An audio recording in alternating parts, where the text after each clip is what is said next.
Get to see if we can overturn a real bus now. And all these other buses. Okay, I'll stop.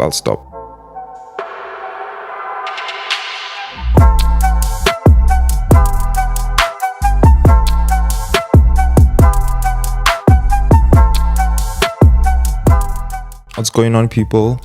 Welcome back to League M for another video. Chelsea are back in action at the weekend, welcoming the mighty Arsenal to Stamford Bridge, and I use that term loosely. London Derby is always one of the fixtures in the Prem. Very massive game and a massive test for us, a massive bus-sized test. Get to see if we can overturn a real bus now. And all these other buses. Okay, I'll stop. On a more serious note though, even though Arsenal are missing very key personnel in Martin Odegaard, it has resulted in them lacking that bit of quality, that bit of guile going forward, which in turn has not made them very threatening going forward. With Saka and Gabriel Martinelli carrying the attack. With Saka, you never know, can do something, but Odegaard clearly is the franchise player. He was clearly the system. That's not a punchline.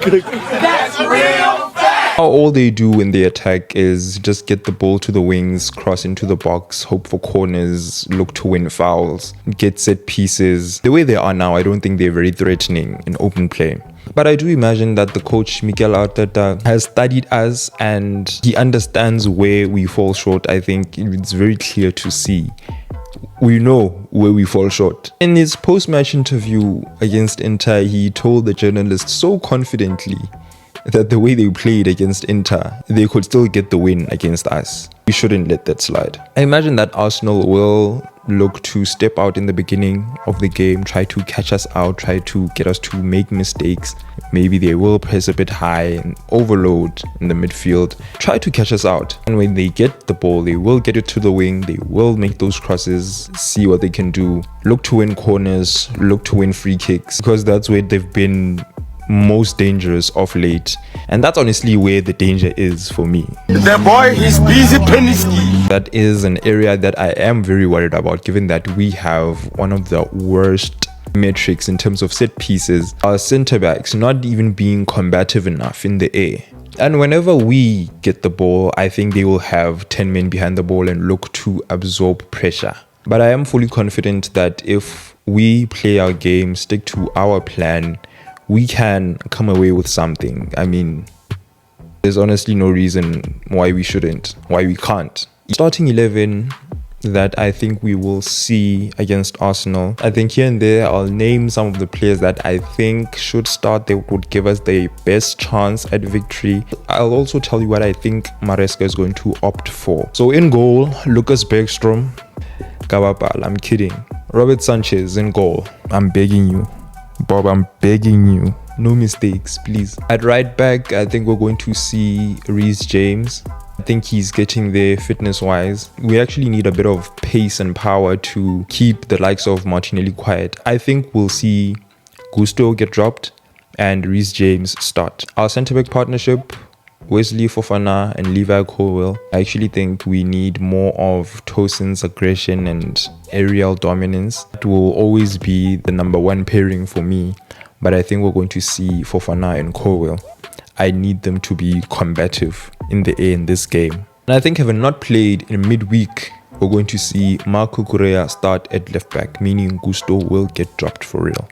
I actually think this game needs him on that left side, inverting into midfield as well, and possibly playing in the pocket. I think he has the engine for that, and I think he has, better decision making in terms of the final third now. What should happen in the final third when he gets the ball? Moving on to midfield, I actually think the pairing of Moises Caicedo and Enzo will help us in general progression of the ball, creating chances. Enzo is always very good for that. creating chances, making plays. That is what will give us a better chance of winning this game. We need to create as many chances as we possibly can. Also, in terms of making the likes of Cole Palmer tick as well, that pairing has helped greatly with that, and the stats are there to show. But I think Maresca may opt for the physicality that the pairing of Caicedo and Lavia will bring us in midfield. That may kill us in terms of ball progression, getting the ball to the forward players as quickly as possible. Something needs to be done about that. One of the two needs to decide who's going to be the one to move that ball forward. I think Caicedo can do that job. Cole Palmer in the 10, provided that he is cleared fit to play. Otherwise, maybe João Felix, maybe Christopher Nkunku. Jadon Sancho should be starting this game in my opinion, as there won't be any space to run in behind for the likes of Pedro Neto to exploit. I think, in terms of playing against the low block, Jadon Sancho is the much better option to have on that left side. Just to have him link with the likes of Palmer, link with the likes of Nicholas Jackson. Close control and his dribbling. He can prove to be a serious weapon. But I think Maresca will opt for Pedro Neto. Right wing, Noni Madueke, and up top, Nicholas Jackson. As for score predictions, I think this will be an ugly game. I think this will be an ugly watch. I just have a feeling Arsenal are going to be very physical. They're going to look to disrupt our rhythm. If we're gonna win, we're gonna win very ugly. That being said, as much as my heart wants to win, I think we are going to squeeze past it 2-1. My brain just says it's going to play to a 1-1 draw. But you guys, let me know what you think in the comment sections below. How do you think this game will pan out? Let me know in the comment sections below. And please do not forget, if you're new, to like, share and subscribe. And as always, thank you very much for watching. I will see you on the next one. Keep it in.